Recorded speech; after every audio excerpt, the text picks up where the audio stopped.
The following program, NORML Show Live, is intended for responsible adults only. We advocate for the repeal of marijuana prohibition for adults. We discuss the science, culture, and controversy about America's marijuana laws.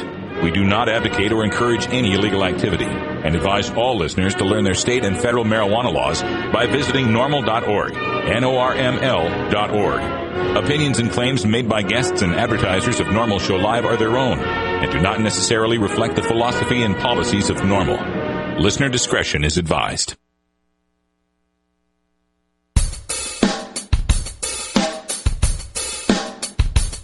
You take a seed, you plant it, you grow it, you dry it, you roll it, you smoke it. You take a seed, you plant it, you grow it, you dry it, you roll it, you smoke it, and it goes down smooth. Hey! Spanning the continent to bring you the truth about cannabis and marijuana law reform.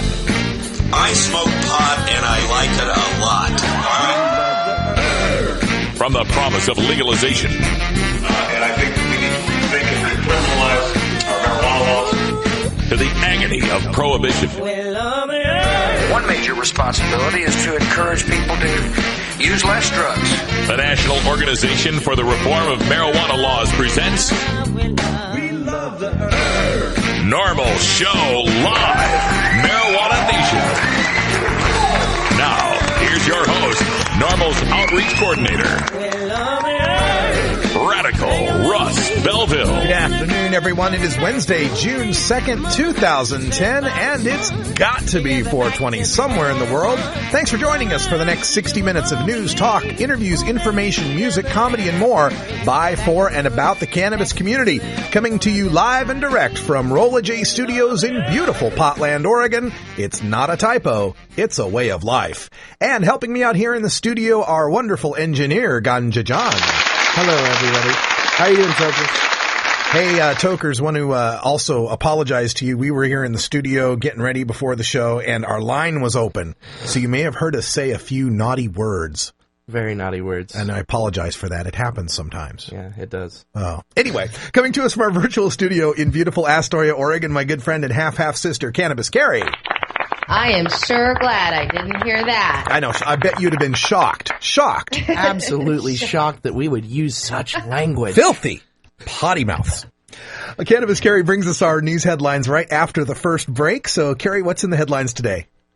Oh, pretty cool today. We're going to look at two different studies. One is on the economic impact of a town in California, and the other one is a study about poker players that sounds pretty interesting. And also we're going to go to Minneapolis, where their mayor has been spouting a bit of reefer madness. Did you say Mindianapolis? Yes, you've never heard of Mindianapolis? I heard of Mindianapolis. Oh, it's going to be one of those kind of hump days here at NORML Show Live. I got a feeling. All right. Thanks, Carrie. We'll be right back to you after our first break. Also, today is Irie Wednesday. That's our daily Toker tunes we play every day. And Wednesday is the day that we dig into world music, specifically reggae, but also sometimes Latin, calypso, and so on. And we got a great music editor, Johnny Reeferseed from Iowa, who helps us out with that. We'll talk to him at 20 after the hour and get our latest Irie Wednesday tune. And of course, today is Wednesday, which is the day we have our cannabis science segment, probably the favorite segment of our chatters out there, where Dr. Mitch Earlywine, full professor from SUNY Albany, doctor of psychology, comes out here and answers our live questions on cannabis science, health, medicine, culture, history, trivia. If you got a question, Dr. Mitch can probably help you find the answer. So log into our chat room, create your Stickum account. You can get your questions answered live here on the air. And at the end of the show, we'll be doing another one of my patented radical rants. This time, we're going to talk about the ballot initiative in Arizona making the ballot. It was officially announced today. They'll be voting on medical marijuana again in Arizona, and I'll tell you the pros and cons about that. All of that and more coming up here on NORML Show Live. If you want to catch the replays, you can catch them at stash.norml.org. Though I do have to apologize, we're having some FTP server issues. I've been unable to upload the shows from Friday or yesterday, so stay tuned. They will be uploaded as soon as we get that fixed, but we got some technical difficulties on the server end. We'll get that all fixed. You're listening to NORML Show Live, the voice of the marijuana nation.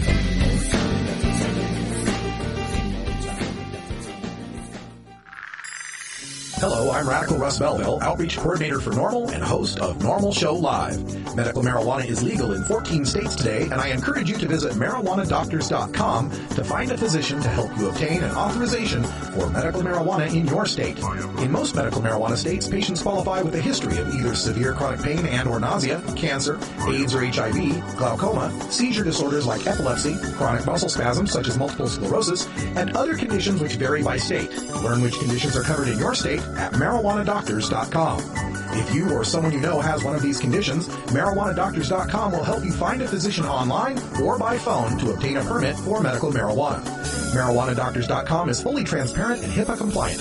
Call 866-996-9333 today or visit marijuanadoctors.com. That's 866-996-9333 by phone or online at marijuanadoctors.com.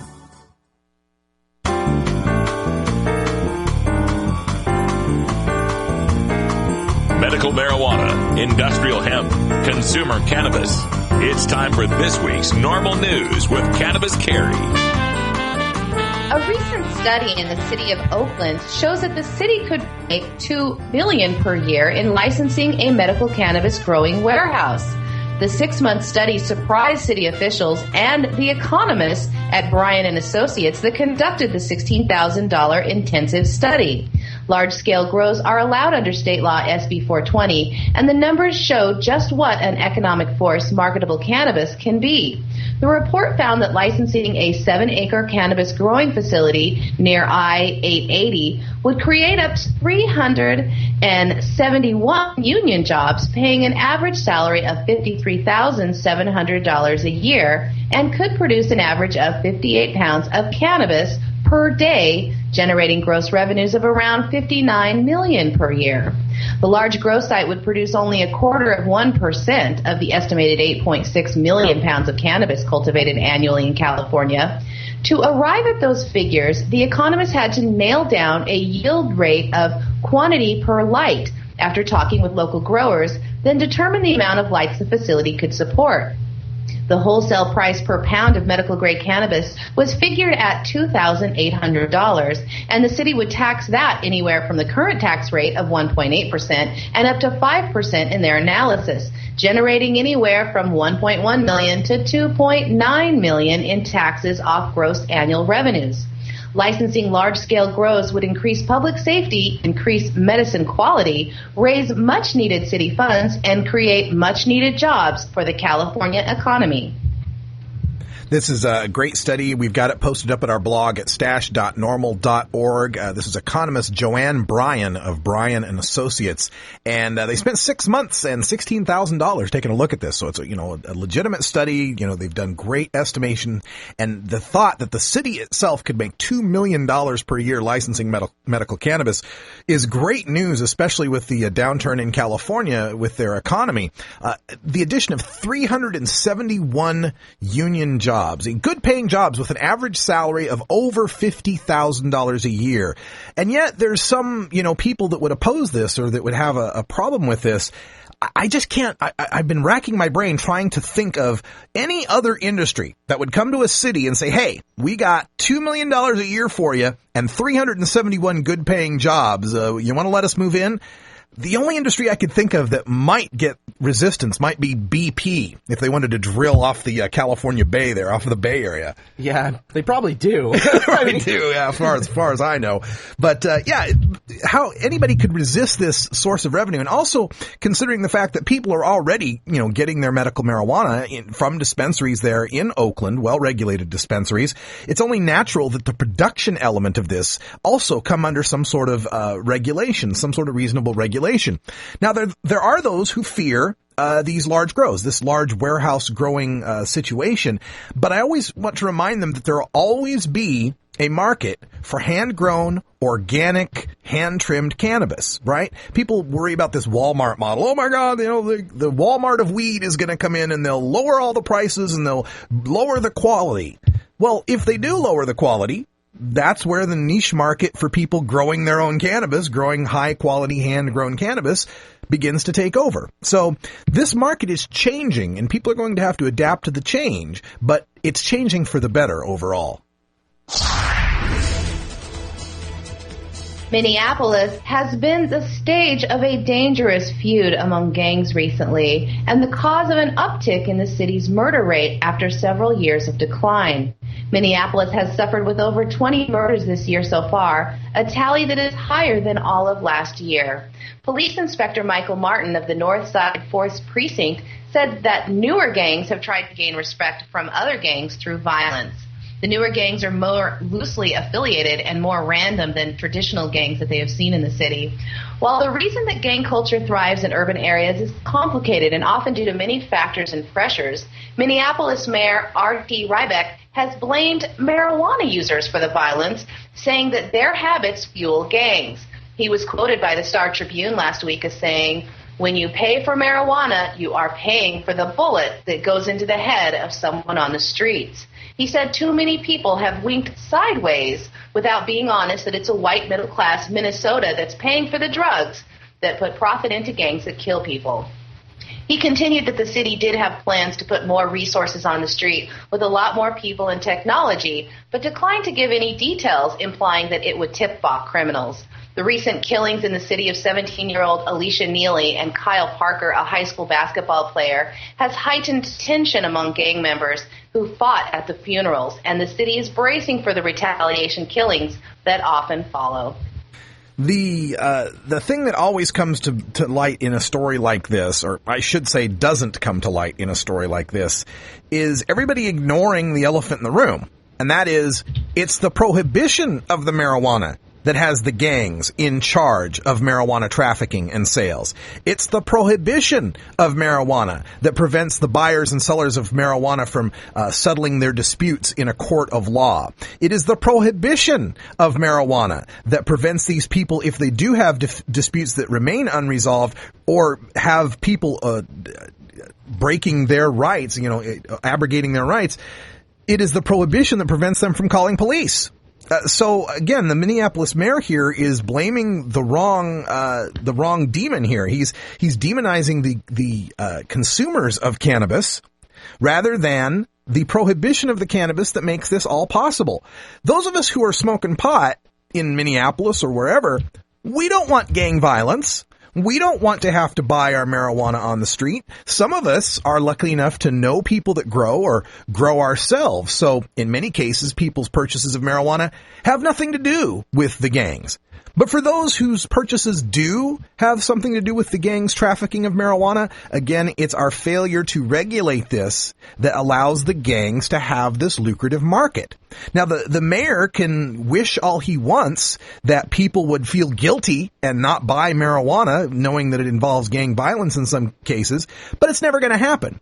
People always have and always will smoke marijuana. Now, you can put your head in the sand and try to deny that and allow these gangs to continue to have a lucrative market, or you can get real and recognize that many people like to smoke pot and that we ought to control that. We ought to regulate that. We ought to be sensible about that instead of, again, turning a market over to criminals who don't mind shooting each other and never check kids for ID.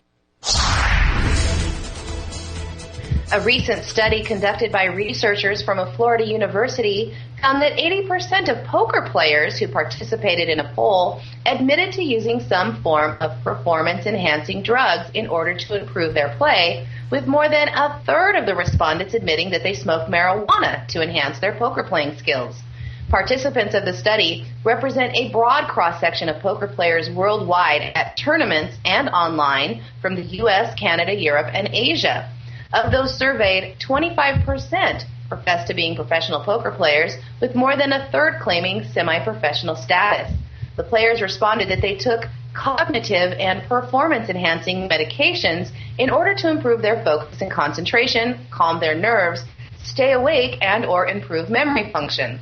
28% of the players admitted to taking at least one prescription drug in order to improve their performance at the table, and a full 80% said they took some other form of substance to enhance their play, including caffeine, energy drinks, marijuana, alcohol, nicotine, and cocaine. Commenting on the cannabis use among poker players, one poker was quoted, "Marijuana is by far the most safe and effective substance used to aid in poker performance." Another went on to say that he has bad luck until he smokes weed. The study, led by Kevin Clausen, an associate professor at Nova Southeastern University's College of Pharmacy, suggested that the use of marijuana and other substances allows players to better focus and concentrate on their game, giving them a competitive advantage, particularly in higher stakes Texas Hold'em games. One player who responded to the marijuana question said, "I know many players who claim they play better on marijuana, but I just don't believe it." A new player who attended the World Series of Poker was surprised at the number of many well-known live pros who smoked marijuana heavily. They reported that before the big tournaments and even during the breaks that there was heavy cannabis use. And I love the comment from one poker player when they asked how marijuana use helped his play. He said that it was the short-term memory lapses. He forgets which 2 hole cards he has that momentarily, and that his opponents can't read him. Well, that's an interesting way to put it. I forgot what my funny. cards were, so I can't give up my poker face, right? Yeah, that's, I love to gamble. I'm a big gambler, and my game is blackjack. And, I haven't smoked pot all that long. I started after I was 21. But I noticed after smoking a little reefer and going down to the casino that my math skills were a little better playing blackjack. Really? And that I kind of relaxed and didn't worry, not in a bad way, but didn't worry about the chips as much. You know what I mean? Yeah. And I came out, I think, 35% ahead that night. Wow. So I've only done that once, but we'll try it again sometime. This story interested me, too, because, I've played some blackjack and I've played some poker, and I always have a tough enough time trying to keep track of, okay, now how did that guy bet the hand 3 hands ago when there was this on the flop, and how did this guy do when I knew I had pocket aces, whatever. I always have trouble remembering that when I'm sober. I can't imagine, and, he mentions the short-term memory thing. Yeah. I think that would totally mess up.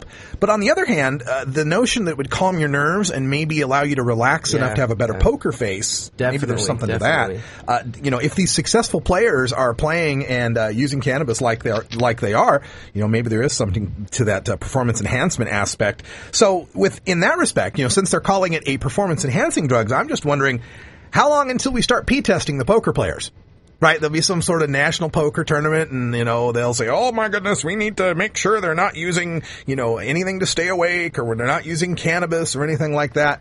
And how you would justify that, right? Because, they justify the P-tests in the sports leagues under, safety and fairness issues, right? That it's just not safe. They're using steroids. It can harm their liver. It's a bad example to the kids who'll start to use steroids, and then nobody will be able to compete unless they're on steroids. How do you make that argument for cannabis, right? For these poker players. Well, it's unfair if these guys are smoking pot, because now all the players will have to smoke pot. And I don't think there's a lot of kids out there looking up to Phil Ivey. Yeah, exactly. Who is it that's going to ruin their life because of this whole P-testing thing? It's a great story, Carrie. Thanks for bringing it to us. Before we get on to our break time, I do want to take some time here to make a note that the Aspen Legal Seminar, NORML's Aspen Legal Seminar, registrations end this week. I believe the seminar is next weekend, June 10th through the 12th, and we will be there with NORML Show Live. Myself and Cannabis Carrie will be on site. Ganja John will be here in town holding down the fort, and we'll bring you some live streaming and some questions and answers with a lot of the people there at the seminar. You can check out more information about it at norml.org. There's a button on the right side for the Aspen Legal Seminar. And one of my absolute favorite things about going to Aspen is occurring again this year. 2 years ago in Aspen, Hunter S. Thompson's widow, Anita Thompson, invited us out to his home in Woody Creek, the Al Farm, the famous Al Farm home. I actually got to do a jam session. I got to play bass in a jam session up there. We're doing it again this year. We couldn't do it last year, but this year we're up there again, out there on Woody Creek. I will bring you some streaming if I can. I don't even know if there's cell access up there for me to be able to bring you any access, but you will get to see Hunter S. Thompson's home. You'll get to see inside as much as they'll let me show you on the inside. They got some of it roped off, but his work area is still there. Some amazing photographs that are really cool. And of course the grounds itself, which are just beautiful out there in Woody Creek. That's coming. That will be on Saturday afternoon, June 12th. So those of you who follow the show, make sure you check out the stream on Saturday Saturday, June 12th. What time have we got on there? I got to see what the time is on there, but it's Mountain Time, probably around 2 or 3 in the afternoon Mountain Time. And you'll update your Twitter and Facebook and all that will be automatically updated if he goes online. So. That's right. Just follow me on Twitter at Radical Russ. I'll keep track of all the events that happen there for the Aspen Legal Seminar. Again, that's the 10th through the 12th, and it's at the Gant Hotel in Aspen, Colorado. Always a good time. It's the only NORML legal seminar that's also open to the public, and we learn so much about the law and criminal defense. It's a good education for anyone who wants to tune in. Speaking of, tune in, turn on, drop out. It's time for us to take that special break for that special time of day. Time for the Gandalf. We'll be right back with our Daily Toker Tunes. It's 20 after the hour, and we have to take a short break, if you know what I mean. Please support these sponsors who support NORML Show Live. Oh, have you ever met that funny reefer man? A reefer man. Have you ever met that funny reefer man? A reefer man. If he said he swam to China, he would say to South Carolina. Then you know you're talking to that reefer man.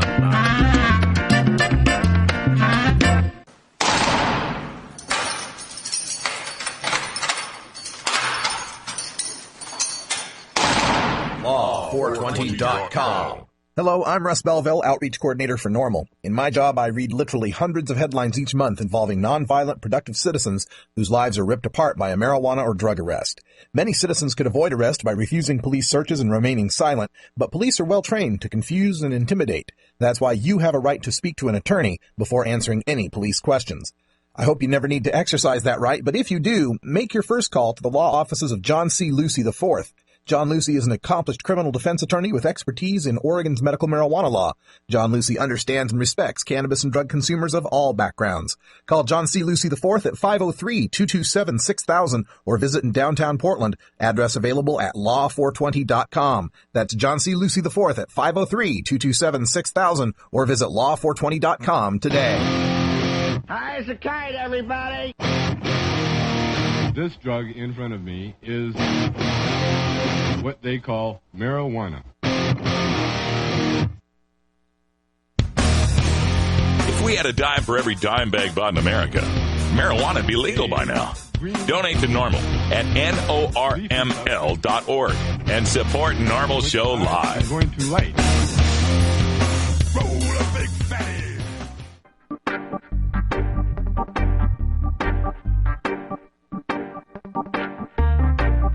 It's time for your Daily Toker Tunes, the best in 420-friendly music from all genres that uplifts, entertains, and informs the public. Our pod-safe music is donated by freedom-loving musicians who support our goal of ending adult marijuana prohibition. Today we get tunes for Irie Wednesday, our celebration of that mellow vibe we find in the best of reggae, ska, calypso, world, and Latin music. Brought to you by Johnny Reeferseed and the High Rollers in Des Moines, Iowa, America's favorite red-eyed soul rock and roll band, now available on iTunes and CD Baby. If you'd like to submit your song to be played on NORML Show Live, send it to us at stash@norml.org or mail your CD to NORML Outreach, 4110 Southeast Hawthorne Boulevard, number 161, Portland, Oregon, 97214. Now, here's some great independent marijuana music for today's Daily Toker Tunes. Hope everyone enjoyed the break. It's 23 after the hour, and we go out to Iowa and speak to our music editor, Johnny Reeferseed. Johnny, welcome back to the show. Hey, and I really apologize for last week. Oh, speaking of that, I did want to ask you, the song that we did play last week the first time, what was that? That was a bootleg version of my band doing Got Us Under by Kiss. Oh, that explains why. I'm thinking, God, this sounds familiar. Yeah, well, I ended up with 2 track 6s in my folder, and I accidentally grabbed the wrong one. Oh, so, boy. Well, that's okay. We had a lot of fun with it, and we did get to play the Errol Blackwood song toward the end of the show, and that was a great tune. What do we got for today's tune, Johnny? Yeah, it was. Today we've got another one from Token Town by Souls of Love. And Souls of Love is a reggae music collective assembled by iLock, the longtime keyboardist and backing vocalist for Ekamouth and Ross Michael and the Sons of Magoo. Throughout his career, Ilox has bridged the gap between the black urban culture of Los Angeles and the influx of reggae music. At a young age, his father taught him a musical lesson he will never forget. Ilox remembers the story with a twinkle that is ever present in his eyes. Quote, he taught me how to sing and play soul music, and he told me what soul really is, which is love, unquote. It is with this spirit that Ilox formed the Souls of Love with his wife, Jared Love Walker, his eldest son, Elijah Walker, on bass, and his longtime friend and collaborator, Gerald Couchman, behind the drum kit. Mark Ray and Freddie Flint are frequent collaborators on guitar, as well as Nikhil Rubin on saxophone. So today's Every Wednesday Toker tune is Free Up the Flowers, which has been nominated for the 2010 Marijuana Music Awards. It's also for sale on iTunes, and you can check out other music by Souls of Love at www.soulsoflove.com and at www.myspace.com/SOUL39SOFLOVE. So let's fire this one up and hope it works this time. All right. Sounds fantastic, Johnny. And are you going to be in the chat room for a little bit? Yeah, I'll be in it for a little bit. Would you post that link up there in the chat room if they want to get a hold of that in case they weren't quick enough to be able to spell it out? Oh, yeah, I will do that. Sure. All right, fantastic. Johnny Reefer Seed from Iowa, thanks so much for bringing this tune. This is Souls of Love with Free Up the Flowers.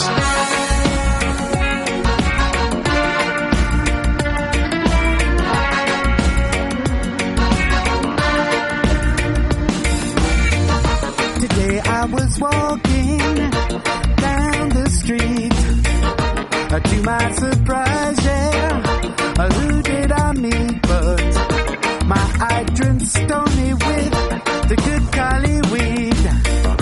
Oh, won't you share a draw with me? Yeah, I got to be free, yeah. So free up the flowers, let them grow, and free up the people and let them smoke. Free up the ganja and let it be. Won't you share a door with me? Yeah, 'cause I got to be free, yeah.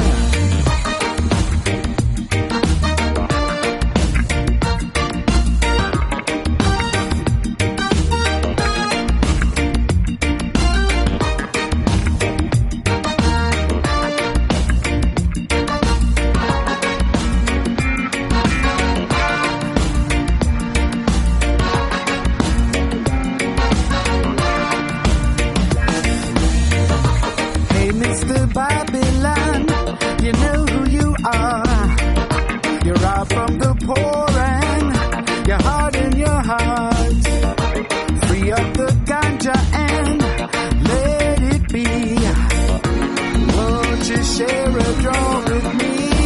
Yeah, 'cause I got to be free, yeah. Free up the flowers, let them grow, and free up the people and let them smoke. Free up the flowers and let it be. Won't you share a draw with me? Yeah, 'cause I got to be free, yeah.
That's Souls of Love with Free Up the Flowers. I really love it. Thanks, Johnny Reeferseed, for bringing us that excellent Irie Wednesday tune. It'll be available for download at stash.normal.org.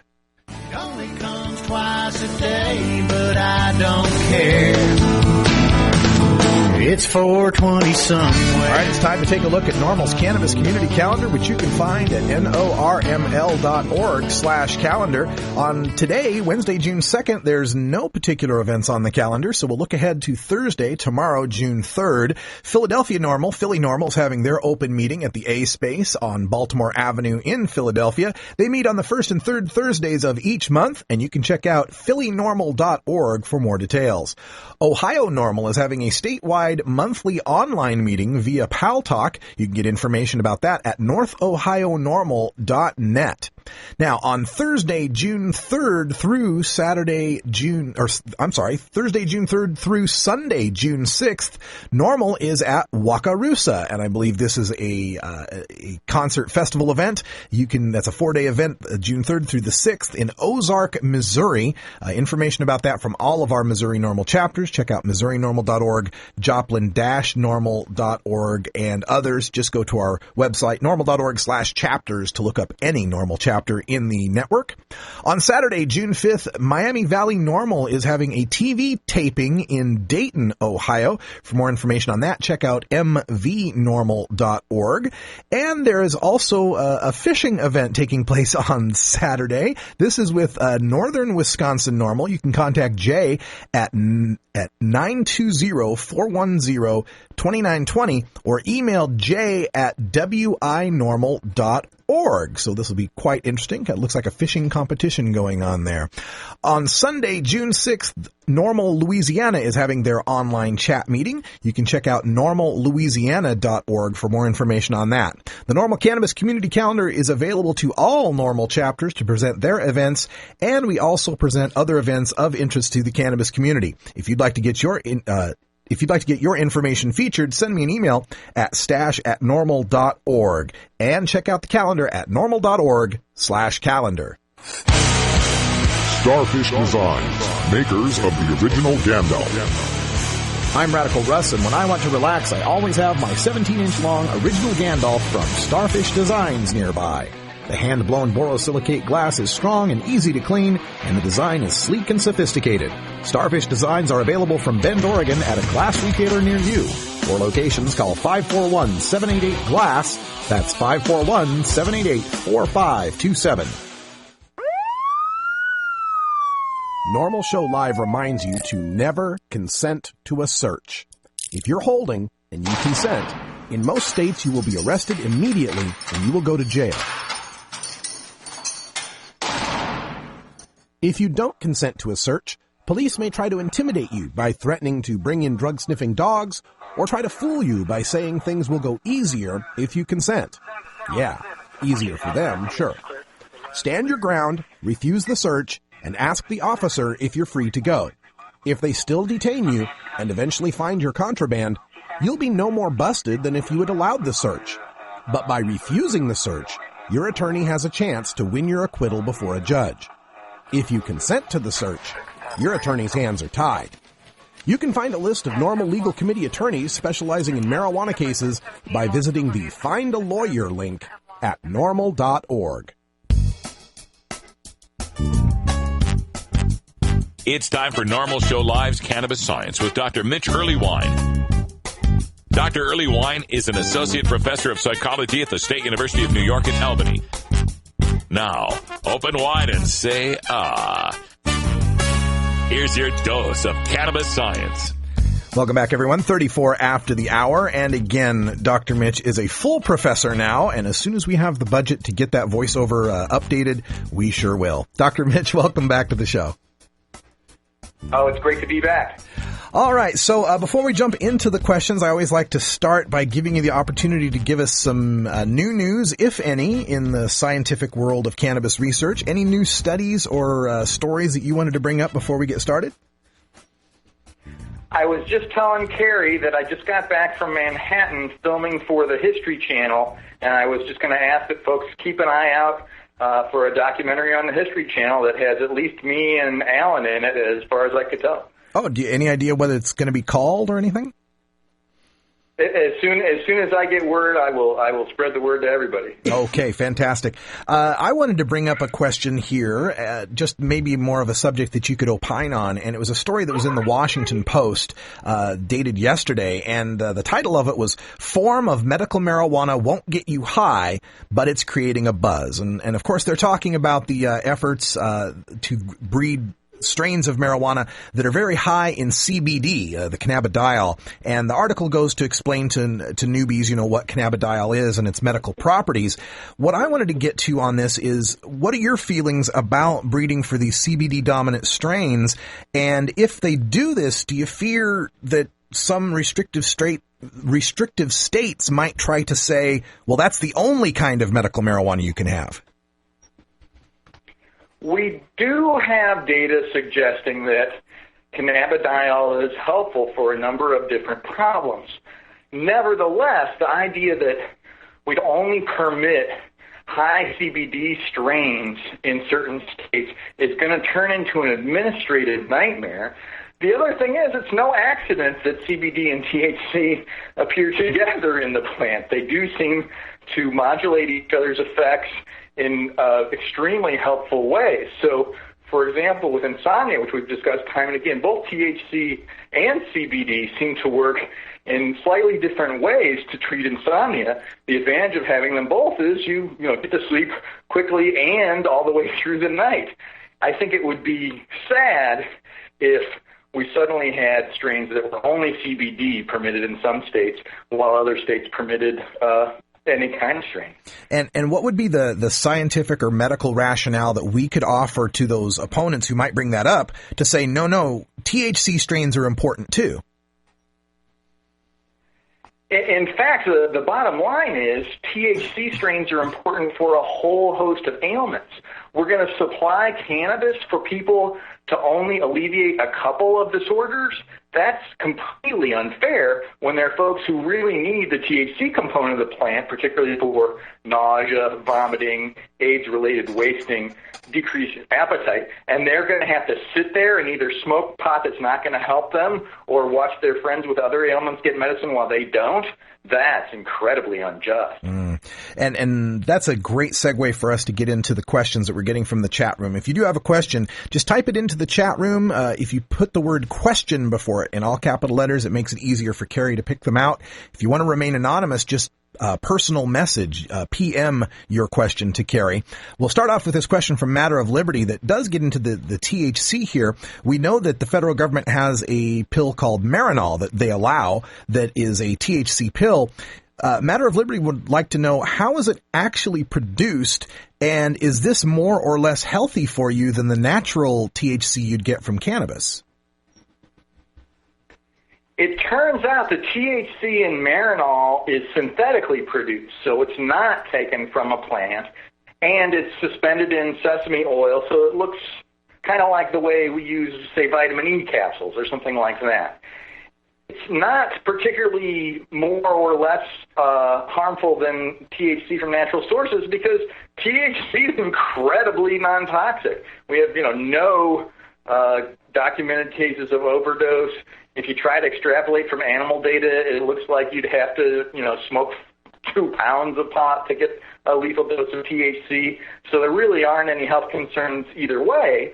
The drawback of Marinol is it has to be orally administered, and there's no cannabidiol or any other cannabinoid present. So it tends to be extremely debilitating for folks. Because it's orally administered, it takes a while for it to kick in, so you're unsure of your dosage until you're too far along to sometimes know, whereas if you're using vaporized cannabis, you can judge the impact pretty quickly. And it also only comes in certain size tablets. So ideally, you'd be able to vaporize, take a small amount. If you needed more, take a little bit more at a time. Unfortunately, if 2.5 milligrams is all you can get, then you either end up with no relief or end up with, discombobulating effects of THC, and you don't realize you had too much until 3 hours later. It's just a really cumbersome substitute for the obvious medical cannabis that's available in nature. So the synthetic THC molecule or a natural THC molecule, either way, health-wise, isn't a problem. But I guess one of the questions here is trying to get more nitty-gritty on it. How do you actually synthetically create a THC molecule? Where is it coming from? It turns out, wow, this is pretty intense, but they're basically other organic compounds with a shape comparable to THC that aren't quite THC. Depending on which approach you use, you essentially end up adding carbons and hydrogens to those molecules to eventually create synthetic THC.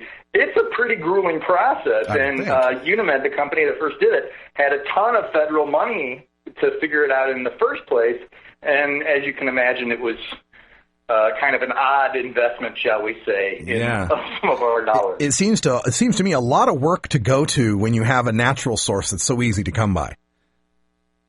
I mean, can you imagine if we did this to try to make synthetic maple? Well, hey, you know those maple syrup, my little pint of maple syrup, I love pure maple syrup. It's like $20 for a little pint now. It's almost as expensive as weed. John here had a follow-up question on this. Yeah, and Jen Alexander actually asked this, and it was people who are allergic to the sesame seed oil, you know, it's a highly allergic compound, I'd imagine. But is there an alternative to Marinol for the people who are allergic? Other than medical cannabis, no. They are just out of luck. And if they need cannabinoids, this is really the only way it's available, except in some really rare experimental situations. Is that a fairly prevalent allergy to sesame seed? It's not outrageously common, but it's not unheard of. Okay. Question now from Gangsta-ish, who wants to know, what's your favorite strain? Right now, I'm quite the Trainwreck fan, and just wanted to shout out to everybody who's been involved in making sure that that's been available to me. You know, my flip answer to that is the strain in my bowl. That's my favorite strain. I have a friend who says, whatever you got. What do you got? Exactly. Question now from OC NORML, kind of a philosophical crystal ball type question. Do you believe that cannabis will be legal in our lifetimes? And adds, I'm 47. I'm only 46, so maybe I have an extra year on you. But I just told the History Channel, within the next 10 years, there will be a federal decriminalization. And I honestly think that's the case. But, you know, Andrew Weil in 1968 said he thought it would be 10 years. When he first founded NORML in the 1970s, he thought it'd be 7 more. Yeah. So we've been wrong before, but I feel like now is the time. Yeah, you know, I was speaking with some folks here in the studio yesterday, and one of the guys I was talking to mentioned, you know, don't think that it can't go back to Reagan or Nixon, you know, within one administration. Just remember, there's all sorts of curveballs that history and the future can throw at us. So be prepared for that. All right, let's get another question here. Question from Casper, who wants to know, if you know, what is the highest THC potency that's ever appeared naturally? And if you might know what strain that was. I don't know about naturally. Somebody in the UK confiscated some cannabis that was 29% THC, and I thought that must be some kind of laboratory error, but then they ran it through again and got 27%. So it looks like the upper 20s is not impossible. As you can imagine, finding out what strain that was a big deal, but it looks like it's probably not strain dependent so much as the environment and growing.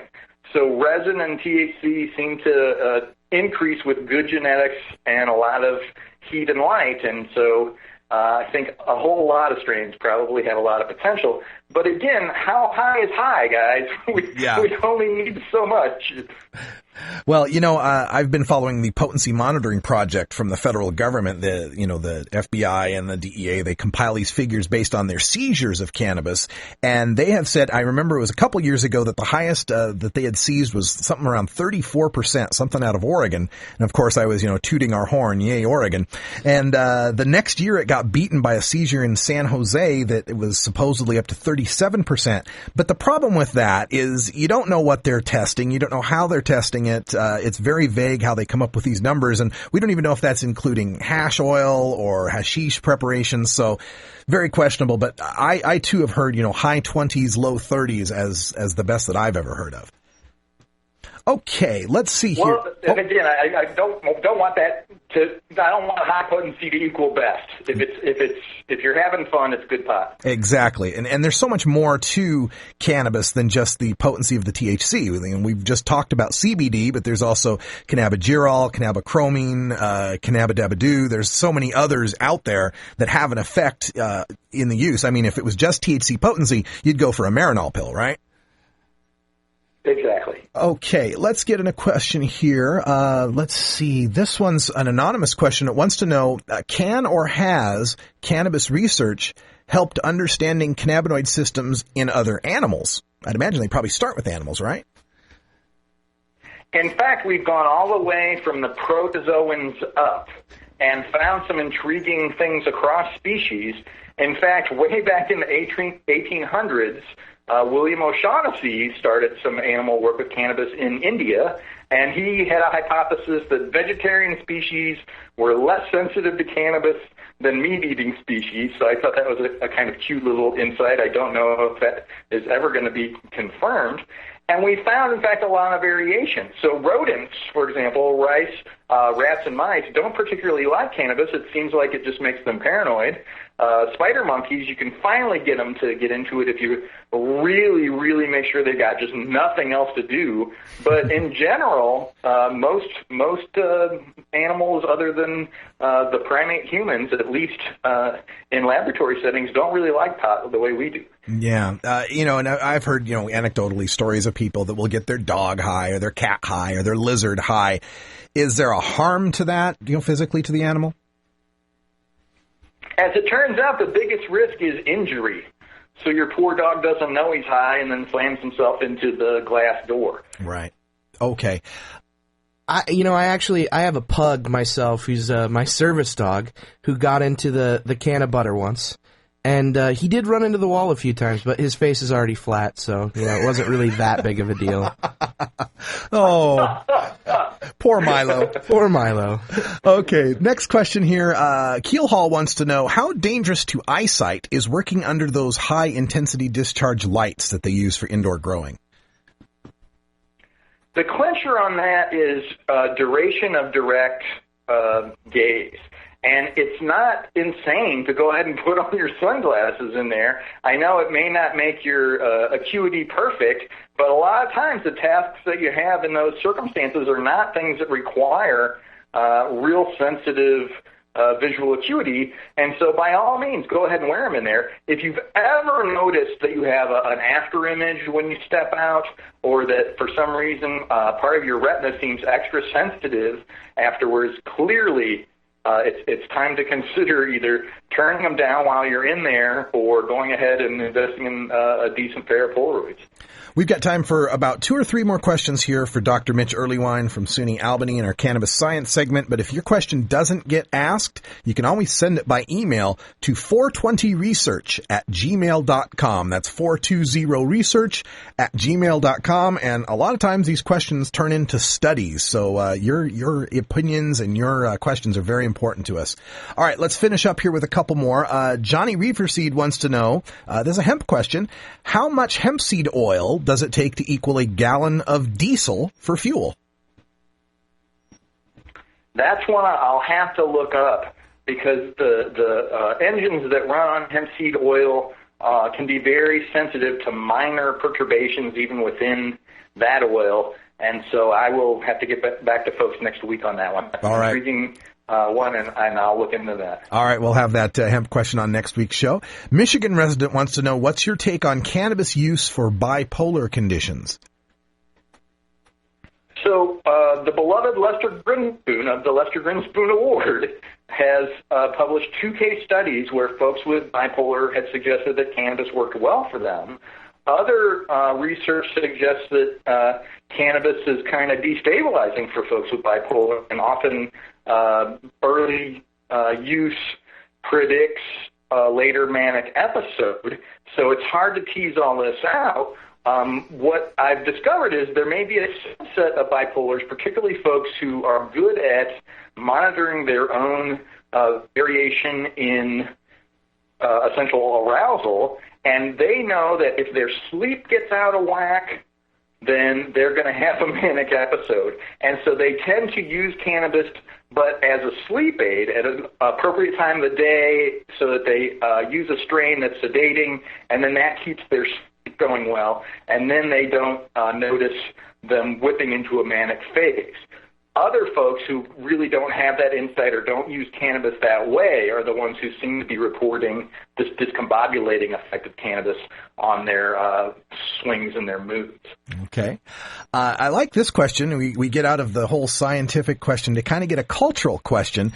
Where did the term stoner or getting stoned come from?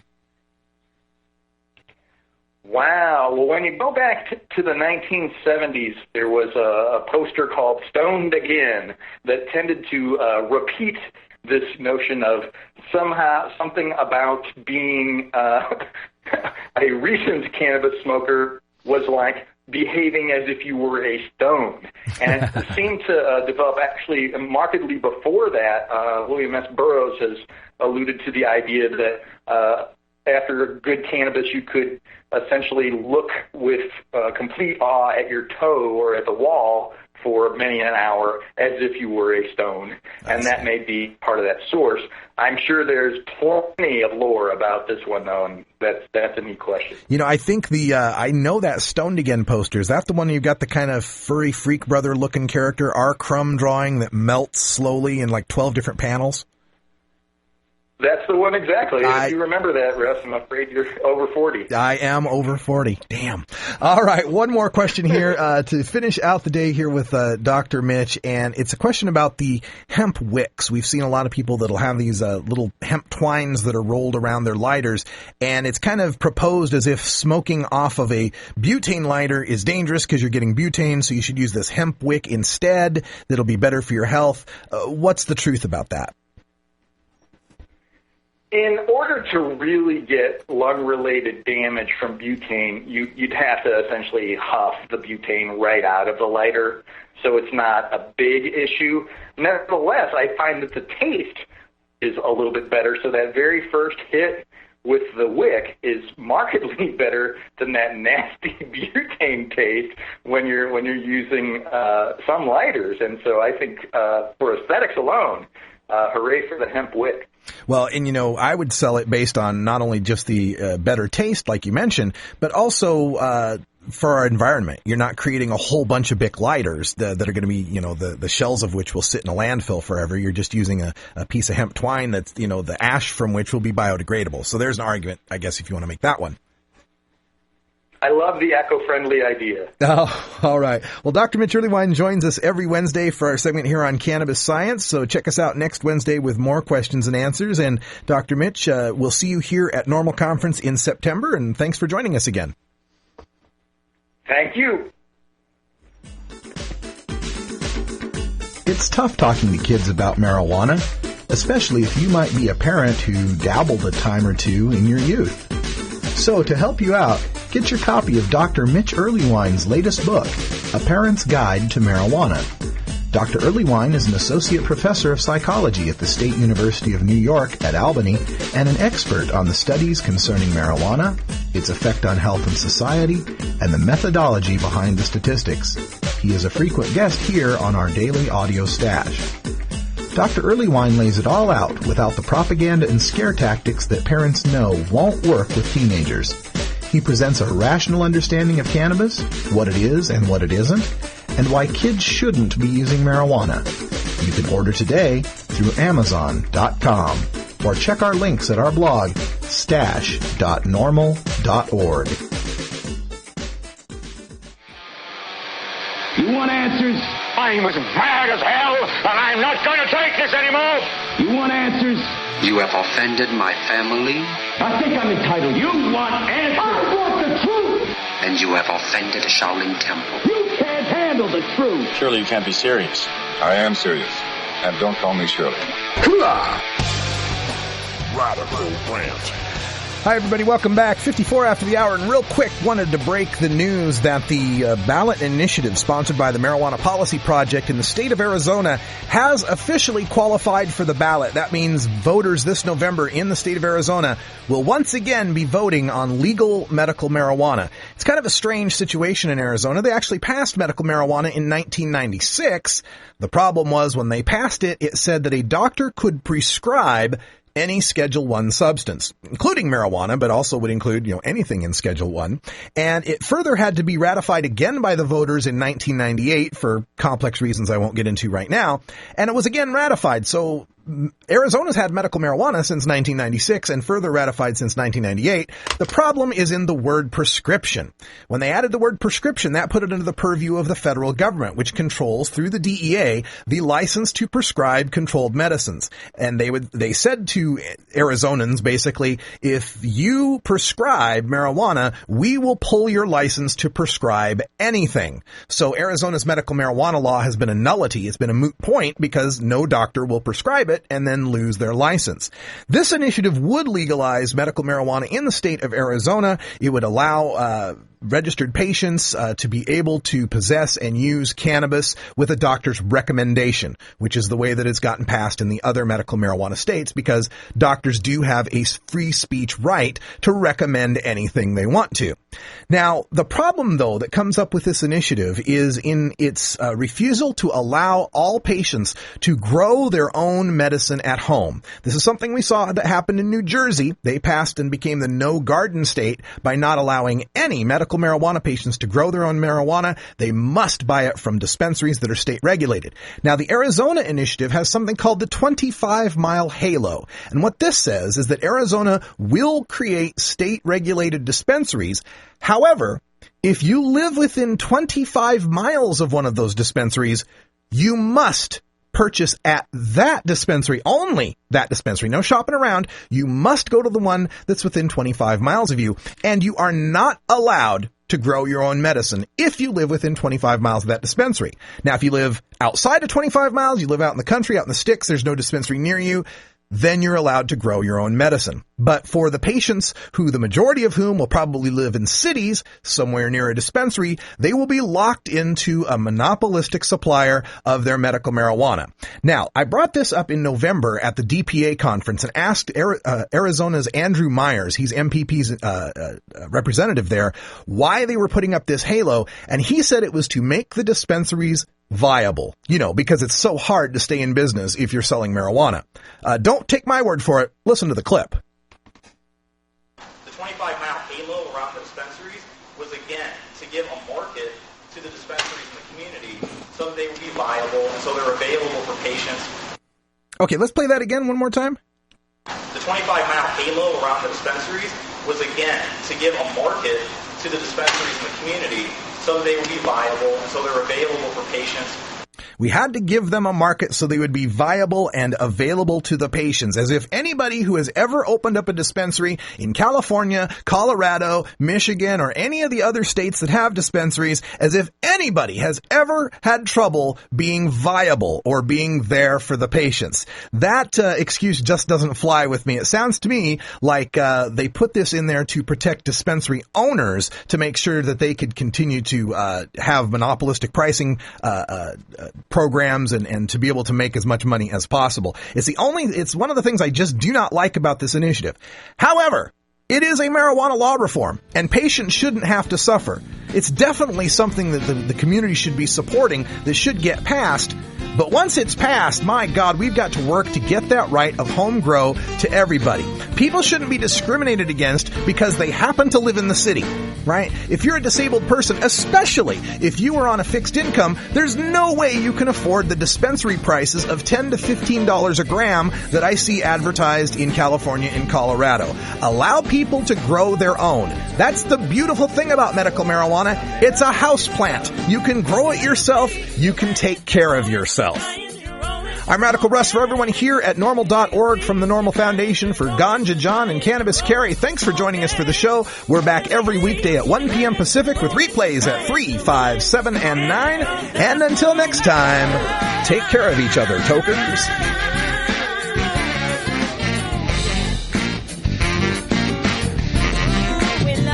we love the earth. This is NORML Show Live, the voice of the Marijuana Nation. Take it out one more time. You take a seed, you plant it, you grow it, you dry it, you roll it, you smoke it. You take a seed, you plant it, you grow it, you dry it, you roll it, you smoke it. You take a seed, you plant it, you grow it. You're not going to amount to jack squat.